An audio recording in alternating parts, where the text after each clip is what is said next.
नमस्कार। हम लोगों ने पिछले अध्याय में यह जाना कि किन किन ग्रहों को त्रिगुण तथा त्रिदोष की संज्ञा प्राप्त है। आज अध्याय संख्या 25 में हम लोग यह जानेंगे शारीरिक अंगों के आधार पर ग्रहों का विभाजन, अर्थात हम ग्रह के गुण स्वरूप के कर्म को आगे बढ़ाते हुए आज हम इस बात पर चर्चा करेंगे कि कौन कौन से ग्रह को कौन कौन से शारीरिक अंगों की संज्ञा प्राप्त है। आइए इसे विस्तार पूर्वक समझते हैं। सूर्य, चंद्रमा, मंगल, बुध,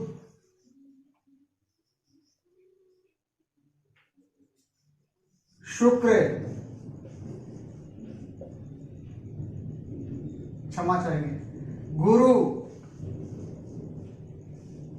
शुक्र, शनि,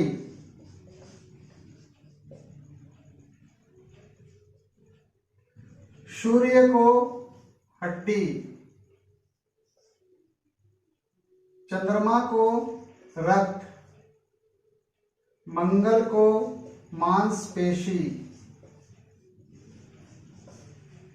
बुध को त्वचा,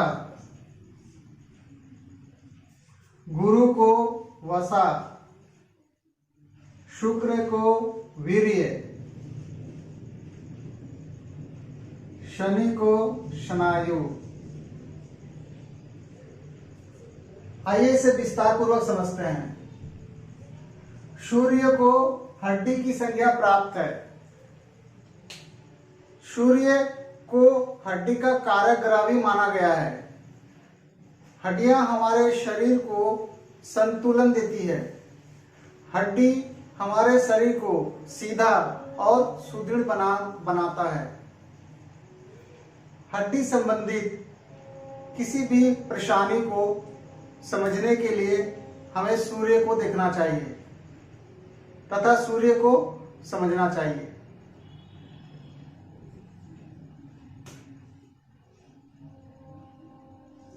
चंद्रमा को रक्त की संज्ञा प्राप्त है।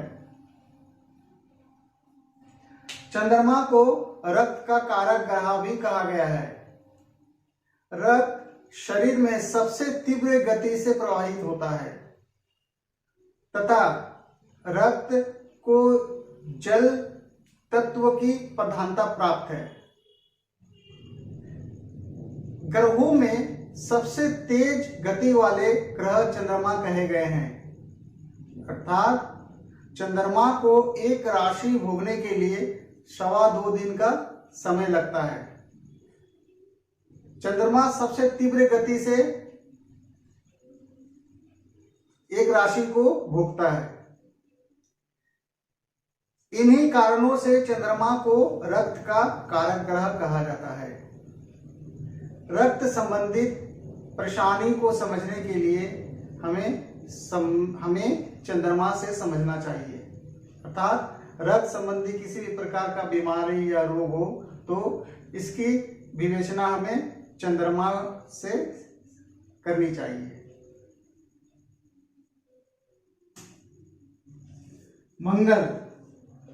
मंगल को मांसपेशी की संज्ञा प्राप्त है। मंगल को मांसपेशी का कारक ग्रह भी कहा जाता है।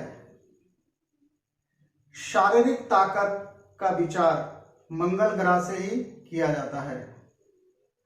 मांसपेशी से संबंधित परेशानियों को मंगल ग्रह से समझना चाहिए।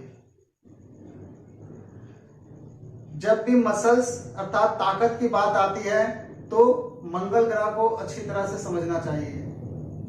अगर किसी जातक के कुंडली में मंगल बलवान हो तो वह जातक अच्छे मांसपेशी वाला होगा। इस तरह मंगल से हम इस प्रकार समझ सकते हैं। बुध बुध ग्रह को त्वचा की संज्ञा प्राप्त है। बुध ग्रह को त्वचा का कारक ग्रह भी कहा गया है। त्वचा संबंधित किसी भी परेशानियों को समझने के लिए हमें बुध ग्रह को समझना चाहिए। अर्थात त्वचा संबंधित किसी प्रकार का अगर रोग हो, बीमारी हो, तो उसे बुध से समझना चाहिए। यदि कुंडली में बुध पीड़ित रहे तो जब उसकी दशा अंतर्दशा आती है, संभावना हो सकता है कि उस समय जातक को त्वचा संबंधित परेशानी हो, तो उस समय हमें बुध से ही यह परेशानी को समझना चाहिए।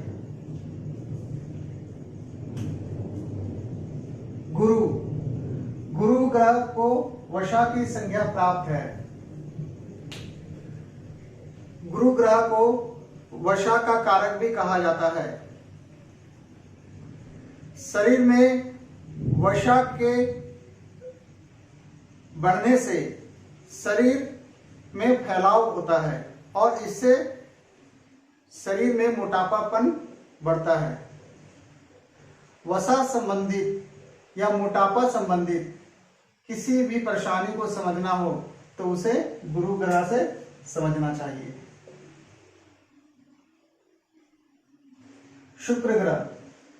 शुक्र ग्रह को वीर्य की संज्ञा प्राप्त है।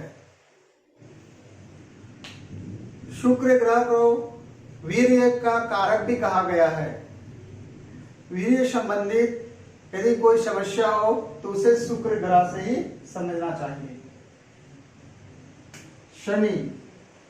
शनि ग्रह को स्नायु की संज्ञा प्राप्त है।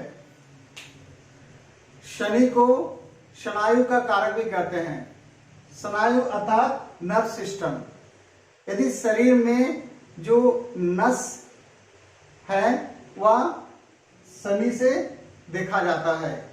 शरीर में नसों से संबंधित यदि कोई समस्या होती है तो उसे शनि से समझना चाहिए। इस प्रकार हम लोगों को सभी ग्रहों को शरीर के अंगों में इस प्रकार की संज्ञा प्राप्त है। आज बस इतना ही रखते हैं।